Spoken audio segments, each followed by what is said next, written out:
Hi, I'm Brendan Fitzgerald, and amongst other things, I am a maker.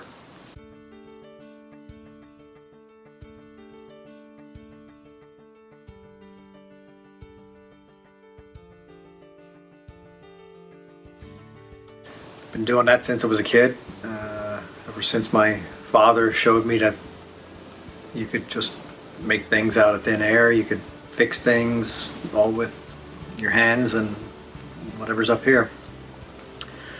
Let's see, the other things that I'm amongst, besides being a maker, musician, a wannabe artist. I've been doing the Inktober thing this year, doing some pen and ink drawings, a little bit of watercolor thrown in there to add some color. I make pieces and I sell them on Etsy, on my Etsy page, mostly mash paddles that people use for brewing. They're for stirring the grain in the process. Traditionally, they're made out of solid maple, which is what I make mine from. And I've also done some metal pieces. So those that would describe the bulk of what I do in my after hours. My regular work is I work in remodeling, construction, doing cabinetry and kitchens and baths and so on and so forth.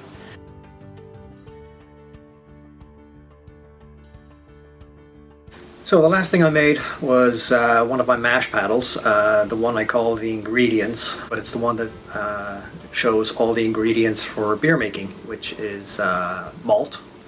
So you'll see the shape of a barley stalk with the grains on it. It has a hop cone cut out, a water like a wave, and some ovals to signify yeast cells. So that's the ingredients one is probably my most popular seller, and they found their way to my paddles in general. Germany, Alaska, Hong Kong, Tasmania. So it's always encouraging and validating when people are willing to hand over their hard-earned money plus shipping just to get something that I make into their hands. So I don't think humbled is the right word. I'm uplifted by it, and I'm thankful for the people that do that purchase my wares. So that was the last thing I made. If you're talking woodworking, it would probably be the table saw, which is underneath a bunch of driftwood and railroad car boards and other things that are going to become something hopefully soon. If we're talking about metalworking, I would say it is this, which is my VersaCut Eastwood plasma torch. It's a very cool tool. Lots of neat stuff you can do with that. It's kind of like playing with lightning, which is pretty neat. Other than that, I'd say maybe this thing, which I just got and assembled recently. This is the X-Carve, the 1000 millimeter version. I'm just about to get into the calibrating and setting up stage of that. The assembly took a little while, and I suspect that might be a new favorite. We'll see once we get it up and running. Other than that, I would say probably my mind.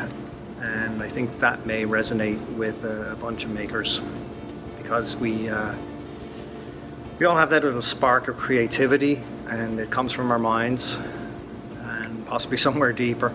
And the nice thing about who we are as makers is that once we have that spark of that idea, we can just go ahead and do it.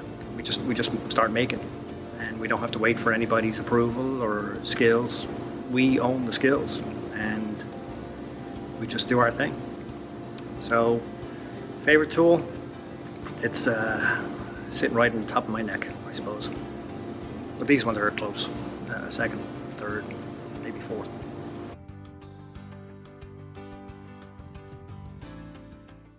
My favorite piece thus far would probably be Mr. Turtle. I've actually made two of them. The original one took a while. The second one not as long. Basically, I found a picture of a green sea turtle online and printed it out, traced that out onto some steel, used some steel drum lids as the raw material that a friend of mine got for me, and cut out the parts with my plasma torch, welded them all together, cut the shape of the shell into the steel with a grinder, and then annealed all the segments to add some color.